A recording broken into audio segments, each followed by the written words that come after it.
Hello बच्चों, आज की इस वीडियो में हम करने वाले एनडीए के कंप्लीट वेक्टर को। तो चलिए स्टार्ट करते हैं। हमारा सबसे पहला टॉपिक है यूनिट वेक्टर। यूनिट वेक्टर क्या होता है? एक ऐसा वेक्टर जिसका मैग्नीट्यूड कितना होता है? 1 होता है। देखिए यूनिट वेक्टर होता क्या है, इसे डिनोट करते हैं ए कैप से।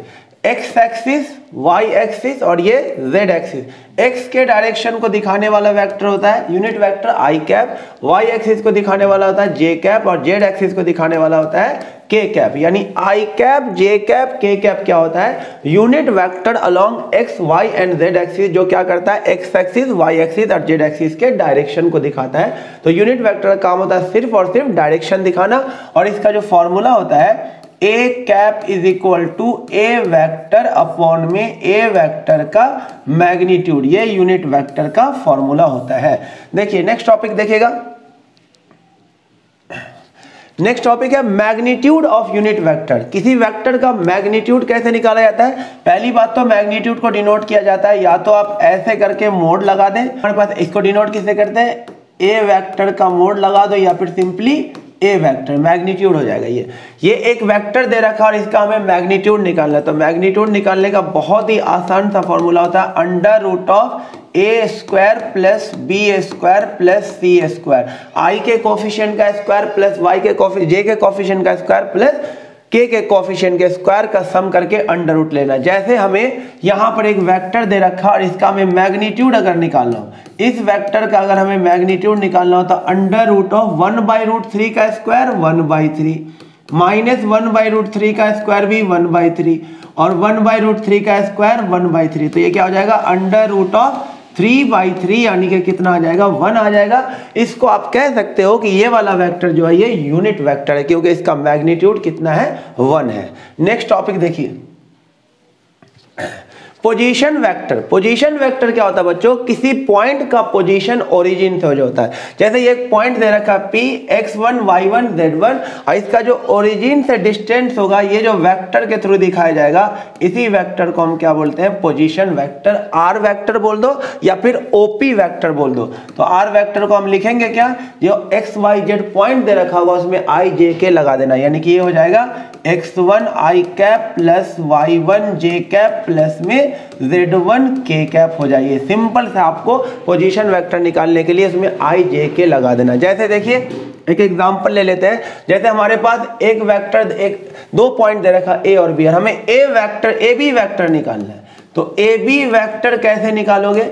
बी के पोजीशन में से ए का पोजीशन माइनस करना, यानी कि x2 minus x1 i cap plus y1 minus y2 minus y1 j cap plus z2 minus z1 k cap. इस तरह से आप दो पॉइंट दे रखा होगा, दोनों का अलग अलग पोजीशन दे रखा होगा, और आपको ए बी वेक्टर निकालना होगा तो बी के पोजीशन में से ए का पोजीशन क्या कर देना? माइनस। जैसे ये ए बी दे रखा और हमें ए बी वेक्टर निकालना है, तो B के पोजीशन में से A का पोजीशन क्या कर देंगे? माइनस कर देंगे। तो कितना आ जाएगा? ये -2 आई कैप, इसमें से माइनस करेंगे -2 जे कैप, और इसमें से इसको माइनस करें -2 के कैप आ जाएगा।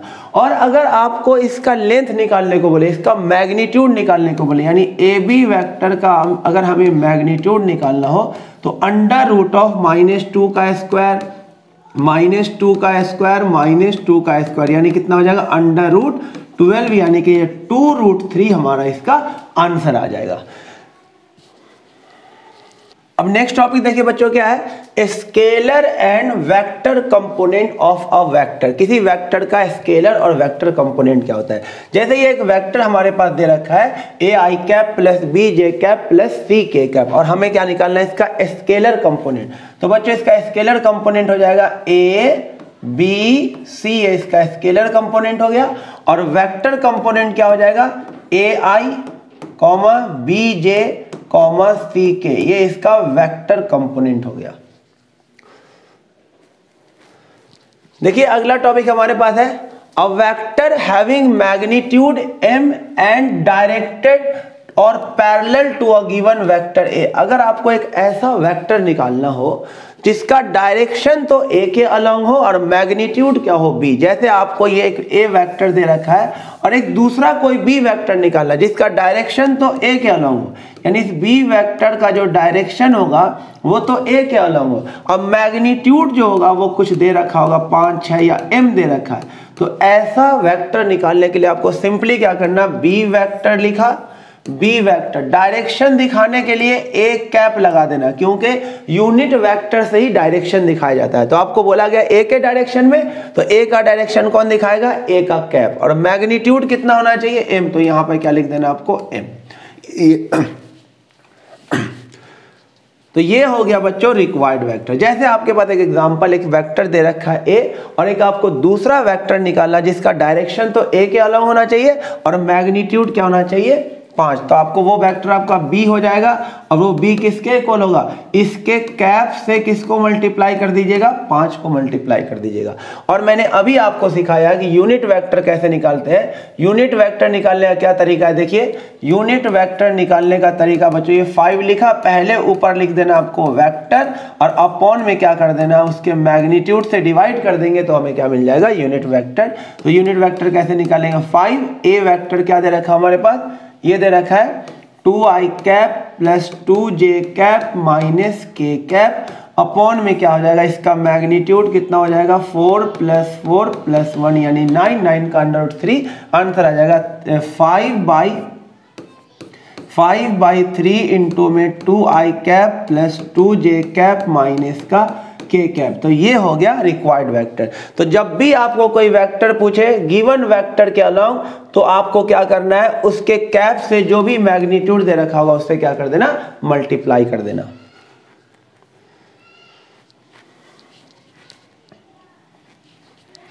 देखिए नेक्स्ट टॉपिक हमारे पास है triangle law of vector addition. किसी वेक्टर को ऐड करने के लिए हम कौन सा लॉ लगाते हैं, ट्रायंगल लॉ और पैरेललोग्राम लॉ।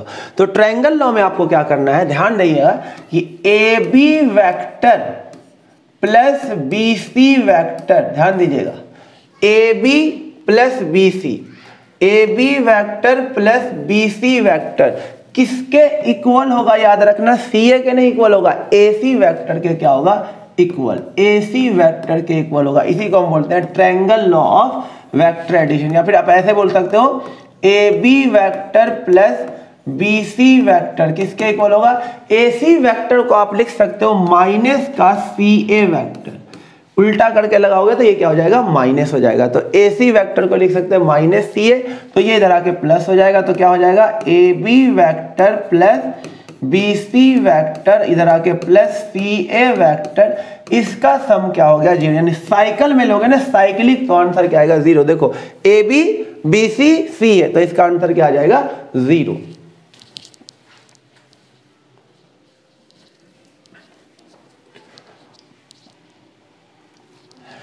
देखिए बच्चों नेक्स्ट टॉपिक हमारे पास है parallelogram law of vector addition. Parallelogram law में क्या होता है, आपको पैरेललोग्राम दे रखा होगा, दो एडजेसेंट साइड दे रखा होगा ए और बी, और आपको जो इसका डायगोनल होगा, जो डायगोनल D1 है, जो पिंक कलर से दिया हुआ D1 जो होगा वो किसके इक्वल होगा, याद रखना बच्चों, ए वेक्टर प्लस बी वेक्टर के, और डायगोनल D2 जो होगा याद रखना बच्चों वो किसके इक्वल, काफी क्वेश्चन करने में आपको हेल्प मिलेगा, ए वेक्टर माइनस बी वेक्टर के।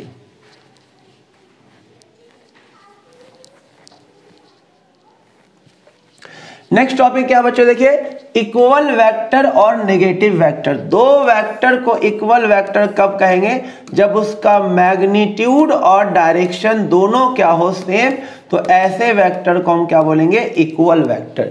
और नेगेटिव वेक्टर क्या होगा, दो वेक्टर जिसका मैग्नीट्यूड तो सेम हो लेकिन डायरेक्शन क्या हो, अपोजिट हो, ऐसे वेक्टर को हम बोलेंगे नेगेटिव वेक्टर। तो ए वेक्टर किसके इक्वल हो जाएगा, minus of b vector, magnitude तो सेम, डायरेक्शन अपोजिट। देखिए बच्चों नेक्स्ट टॉपिक है कोलिनियर वेक्टर। कोलिनियर का मतलब होता है पैरेलल और एंटी पैरेलल वेक्टर को हम क्या बोलते हैं, कोलिनियर। जैसे ये वेक्टर हो गया, ये वेक्टर हो गया, ये वेक्टर हो गया, ये वेक्टर हो गया, कोई भी छोटा बड़ा किसी भी साइज का हो, बस क्या होना चाहिए, या तो पैरेलल होना चाहिए या तो एंटी पैरेलल होना चाहिए। और याद क्या रखना आपको इस चीज को, इसको ध्यान से आपको याद रखना है। दो वेक्टर के कोलिनियर होने का क्या कंडीशन है कि अगर ए वेक्टर और बी वेक्टर कोलिनियर है तो एक वेक्टर जो होगा दूसरे का कुछ कांस्टेंट टाइम मल्टीप्लाई यानी कि लैम्डा बी वेक्टर होगा, और लैम्डा कोई भी रियल नंबर हो सकता है। और दूसरी बात क्या याद रखना कि अगर एक वेक्टर दे रखा आपके पास a1 i cap plus b1 j cap plus c1 k cap, और दूसरा वेक्टर है b vector a2 i cap plus b2 j cap plus c2 k cap. एकदम इंपॉर्टेंट नोट है, याद रखना। अगर दो वेक्टर पैरेलल होगा, अगर ये दो वेक्टर पैरेलल होगा, गिवन होगा कि a वेक्टर b वेक्टर के पैरेलल है, तो याद रखना a1 अपॉन a2 किसके इक्वल होगा, b1 अपॉन b2 इक्वल होगा c1 अपॉन c2। इससे बहुत क्वेश्चन आपके बनेंगे। और अगर दो वेक्टर परपेंडिकुलर होगा, a अगर b के परपेंडिकुलर होगा, तो याद रखना बच्चों a1 a2 plus b1 b2 plus c1 c2 किसके इक्वल हो जाएगा, 0 के इक्वल हो जाएगा।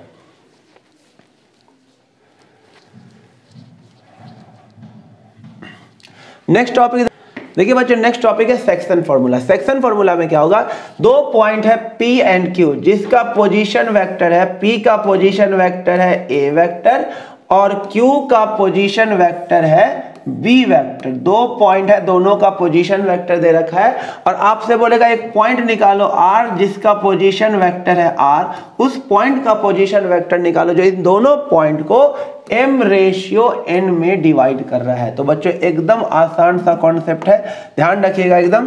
कैसे करेंगे देखिए, तो R वेक्टर जो हो जाएगा वो हो जाएगा कि दूर दूर मल्टीप्लाई करना है, m को इधर मल्टीप्लाई करना है, n को इधर मल्टीप्लाई करना है, यानी कि m इंटू में b vector plus n into में a वेक्टर अपॉन में m प्लस n।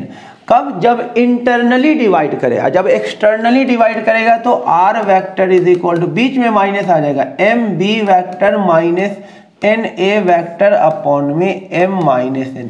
ये है इंटरनली के लिए, ये है इंटरनली के लिए, और ये है एक्सटर्नली जब डिवाइड करेगा तो आपको माइनस वाला फॉर्मूला यूज करना है।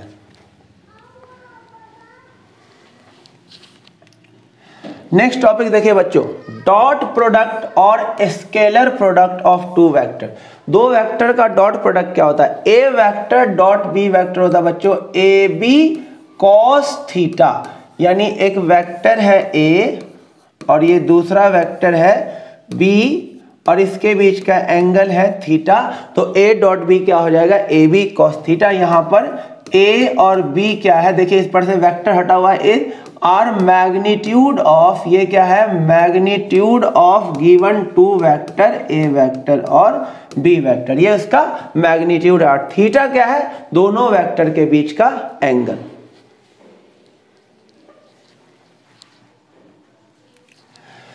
देखिए बच्चों, अब है properties of dot product. Dot product की क्या क्या प्रॉपर्टी हो सकती है, देखिए प्रॉपर्टी ऑफ डॉट प्रोडक्ट। अगर दोनों वेक्टर पैरेलल होगा तो इसके बीच में एंगल कितना हो गया, 0।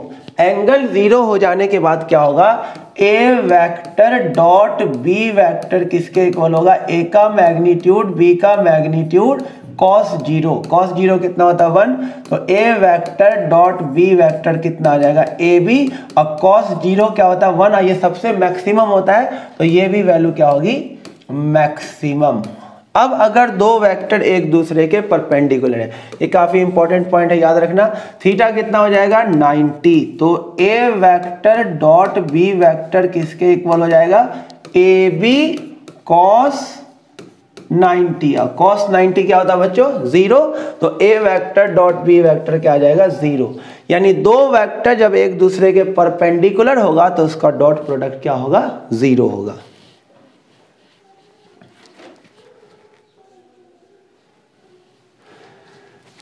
थर्ड प्रॉपर्टी देखिए बच्चों, ए डॉट ए क्या होगा, ए डॉट ए को क्या लिख सकते हैं, ए का मैग्नीट्यूड कॉस सेम दो वेक्टर के बीच में एंगल कितना होगा 0, कॉस 0 1, ए इंटू ए क्या हो जाएगा ए के मैग्नीट्यूड का स्क्वायर। तो याद रखना जब दो वेक्टर सेम हो उसका हम डॉट करते हैं तो आंसर क्या आता है उसके मैग्नीट्यूड का स्क्वायर। जैसे इस वेक्टर को स्क्वायर करेंगे तो क्या मिलेगा, इसके मैग्नीट्यूड का स्क्वायर, यानी ए वेक्टर का स्क्वायर मतलब a vector dot a vector, a vector dot a vector क्या होगा ए के मैग्नीट्यूड का स्क्वायर।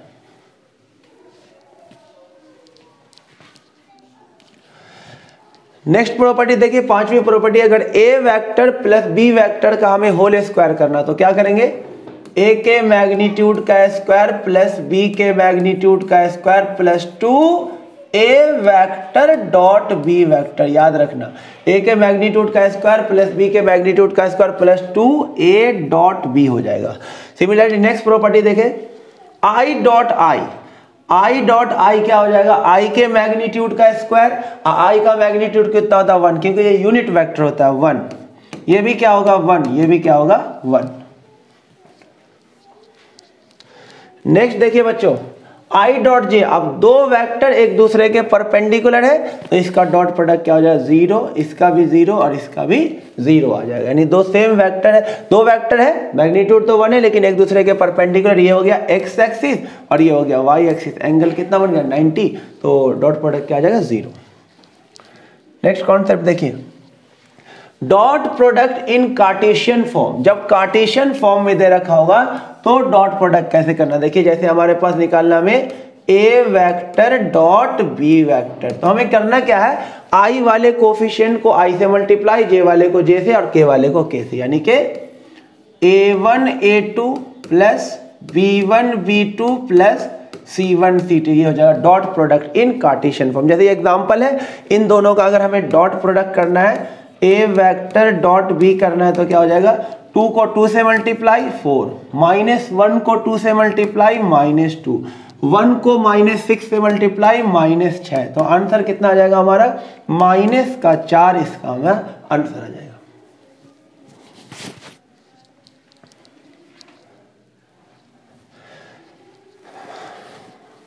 नेक्स्ट देखिए बच्चों, एक नोट है, यानी a vector dot b vector किसके इक्वल होता है, b vector dot a vector के, यानी डॉट प्रोडक्ट स्केलर प्रोडक्ट है, 2 को 3 से मल्टीप्लाई करो या 3 को 2 से मल्टीप्लाई करो सेम ही आएगा।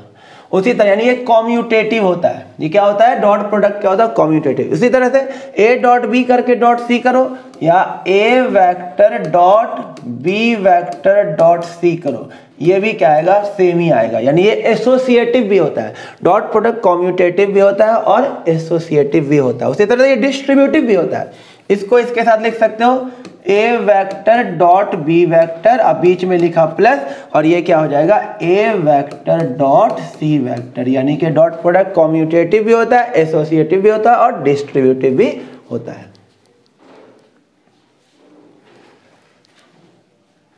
नेक्स्ट देखो बच्चों क्या है, projection of a vector on another vector, एक वेक्टर का प्रोजेक्शन दूसरे वेक्टर पर निकालने का आसान सा फॉर्मूला है a vector dot b vector upon में बी वेक्टर का मैग्नीट्यूड। जैसे हमें निकालना है एक वेक्टर इसका दूसरे वेक्टर पे प्रोजेक्शन, तो हमें सबसे पहले क्या करना होगा, दोनों का डॉट प्रोडक्ट, तो दोनों का डॉट करते हैं, क्या आ जाएगा 2 1 जा 2, 3 को -1 से तो -3, अब -1 को अगर हम 1 से करेंगे तो क्या आ जाएगा -1 और अपॉन में इस वाले का मैग्नीट्यूड, तो √1 का स्क्वायर -1 का स्क्वायर और यहाँ भी 1 का स्क्वायर, मैग्नीट्यूड निकल गया, तो आंसर कितना हो जाएगा, ये हो जाएगा -2 अपॉन में √3, तो ये हो जाएगा इस वेक्टर का प्रोजेक्शन इस वेक्टर के ऊपर।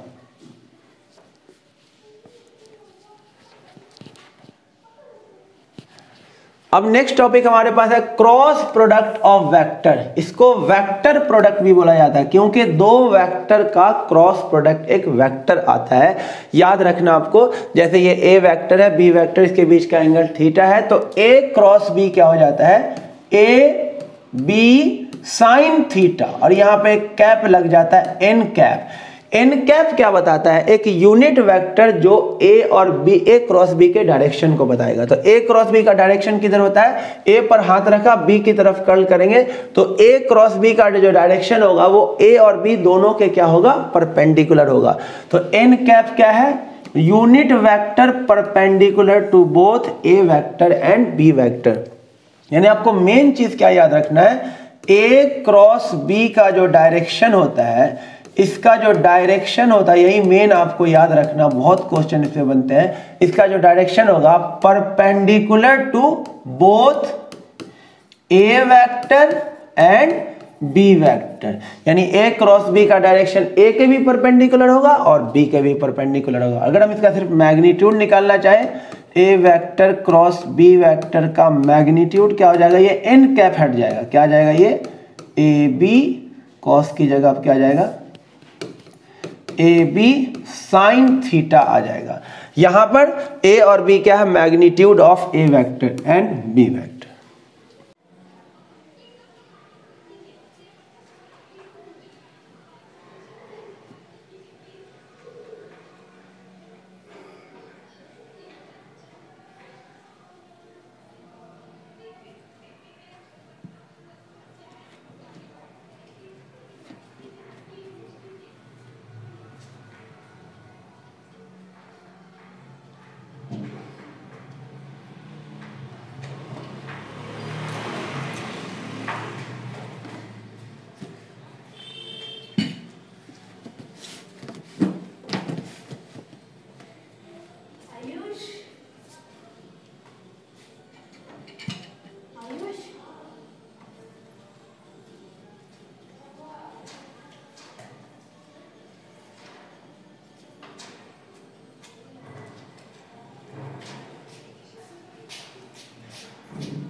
अब देखिए बच्चों, नेक्स्ट टॉपिक है properties of cross product. Cross product की क्या क्या प्रॉपर्टी है? सबसे मेन प्रॉपर्टी है ये बच्चों,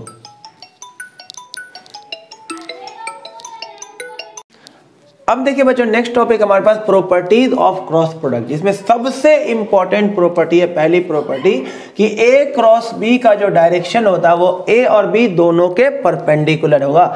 यानी ये अगर ए वेक्टर होगा और ये बी वेक्टर होगा तो ए क्रॉस बी जो होगा ये होगा, यानी ए के भी परपेंडिकुलर और बी के भी परपेंडिकुलर होगा। दूसरी प्रॉपर्टी देखिए, अगर दोनों वेक्टर सेम डायरेक्शन में हो तो थीटा कितना हो जाएगा? 0। तो उसका ए वेक्टर क्रॉस बी वेक्टर क्या हो जाएगा? ए बी साइन 0, और साइन 0 क्या होता है? तो 0, तो ये हो जाएगा 0। उसी तरह से अगर दोनों एक दूसरे के परपेंडिकुलर है तो थीटा कितना हो जाएगा? 90 हो जाएगा। तो ए वेक्टर क्रॉस बी वेक्टर क्या हो जाएगा? इस बार हो जाएगा ए बी साइन 90, और साइन 90 की वैल्यू मैक्सिमम होती है जो कि 1 होती है, यानी कितना आ जाएगा? ए इंटू बी, जो कि मैक्सिमम वैल्यू होगी। बच्चों याद रखना, डॉट प्रोडक्ट में जब दो वेक्टर परपेंडिकुलर होता है तो डॉट प्रोडक्ट 0 होता है, और क्रॉस प्रोडक्ट में जब दो वेक्टर पैरेलल होता है तो क्रॉस प्रोडक्ट 0 होता है। नेक्स्ट टॉपिक देखिए बच्चों क्या है? ए क्रॉस ए, जब हम दो सेम वेक्टर का क्रॉस प्रोडक्ट लेंगे तो क्या होगा? सोचिए, ए वेक्टर क्रॉस ए वेक्टर जब हम करेंगे तो क्या आएगा? ए का मैग्नीट्यूड साइन 0। दो सेम वेक्टर के बीच में एंगल कितना होगा? 0। तो साइन 0 क्या हो जाएगा? 0। तो आंसर क्या आ जाएगा? 0। तो याद रखना कि दो सेम वेक्टर का क्रॉस प्रोडक्ट क्या होता है? 0। उसी तरह से आई क्रॉस आई 0, जे क्रॉस जे 0, और के क्रॉस के भी क्या होगा? 0। अब नेक्स्ट टॉपिक है बच्चों, अगर आई क्रॉस जे पूछा जाए, जे क्रॉस के पूछा जाए, के क्रॉस आई पूछा जाए, तो इसके लिए साइकिल याद रखना है। अगर आपको आई क्रॉस जे निकालना हो तो ये किसके इक्वल हो जाएगा? के कैप। आपको अगर जे क्रॉस के निकालना हो, अगर आपको जे क्रॉस के निकालना हो तो आंसर क्या आ जाएगा? आई कैप। अगर आपको के क्रॉस आई निकालना हो, के क्रॉस आई निकालना हो तो क्या हो जाएगा? जे कैप।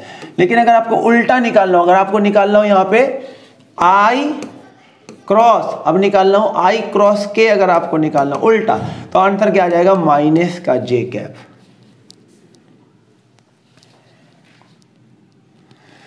नेक्स्ट देखिए, ए क्रॉस बी और बी क्रॉस ए सेम नहीं होता है, क्योंकि अगर ए क्रॉस बी का डायरेक्शन ये होगा, ए क्रॉस बी का डायरेक्शन अगर ये होगा, तो बी क्रॉस ए का डायरेक्शन जस्ट उसका उल्टा हो जाएगा, बी क्रॉस ए का डायरेक्शन उसका उल्टा हो जाएगा। तो ए क्रॉस बी एक दूसरे के इक्वल नहीं होता है, क्या होता है, निगेटिव वेक्टर होता है, एक दूसरे के अपोजिट डायरेक्शन में होता है। तो ए क्रॉस बी किसके इक्वल होता है, minus of b cross a.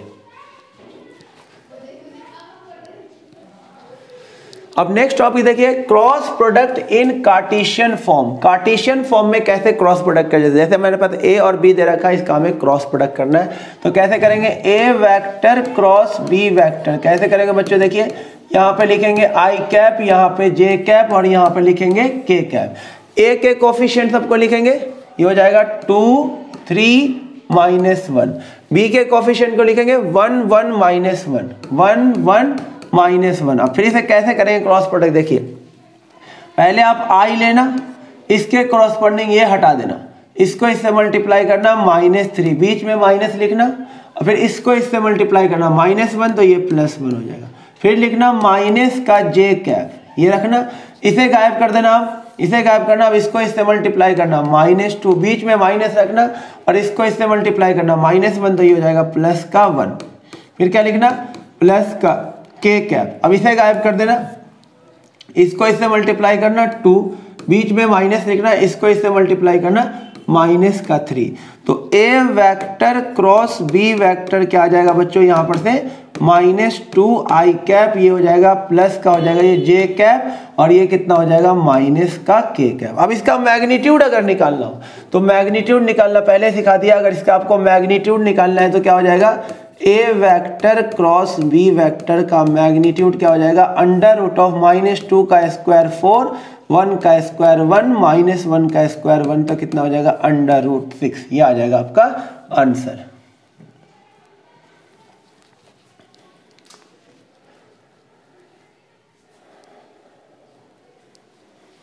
अब नेक्स्ट टॉपिक है बच्चों, देखिए 7वां प्रॉपर्टी, देखिए क्या है इसमें कि अगर आपको पैरेललोग्राम दे रखा हो, दो उसका एडजेसेंट साइड दे रखा हो और आपको निकालना हो एरिया ऑफ पैरेललोग्राम, तो क्या करेंगे आप, ए वेक्टर क्रॉस बी वेक्टर करेंगे जो अभी पीछे सिखाया, और उसका क्या ले लेंगे मैग्नीट्यूड, तो एरिया ऑफ पैरेललोग्राम आ जाएगा।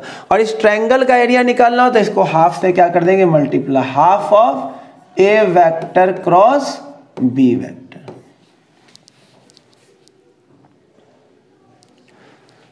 अब नेक्स्ट टॉपिक देखिए बच्चों, नेक्स्ट टॉपिक है एग्जाम्पल ऑफ डॉट प्रोडक्ट। दो एग्जाम्पल याद रखना, वर्क डन जो होता है वो फोर्स डॉट डिस्प्लेसमेंट होता है, और जो पावर होता है वो फोर्स डॉट वेलोसिटी होता है। क्रॉस प्रोडक्ट का भी एग्जाम्पल याद रखना, एक फेमस एग्जाम्पल काफी पूछा जाता है, टॉर्क। टॉर्क होता है tau vector r cross f, ये कई बार आपके एग्जाम में आया, इसे हम क्या बोलते हैं, टॉर्क बोला जाता है। इसे क्या बोलते हैं बच्चों, टॉर्क बोलते हैं, या फिर आपके एनडीए में इसे बोला जाता है मोमेंट ऑफ फोर्स। क्या बोलते हैं इसे, आपके एनडीए में बोला जाता है moment of force, moment of force. इसका फॉर्मूला क्या होता है, आर क्रॉस एफ।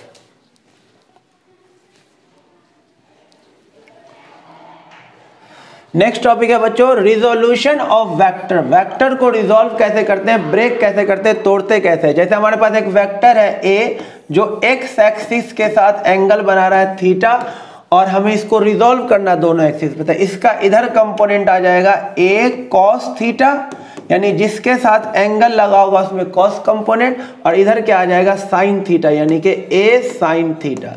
जिस एक्सिस में एंगल लगा होगा उसमें कॉस कंपोनेंट, जिस एक्सिस में एंगल नहीं लगा होगा उसमें साइन कंपोनेंट।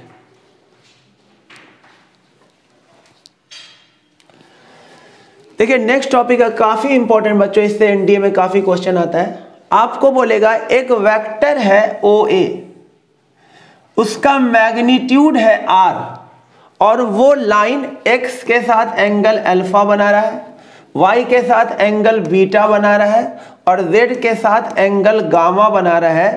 तो आपको बताना है वो वेक्टर क्या होगा।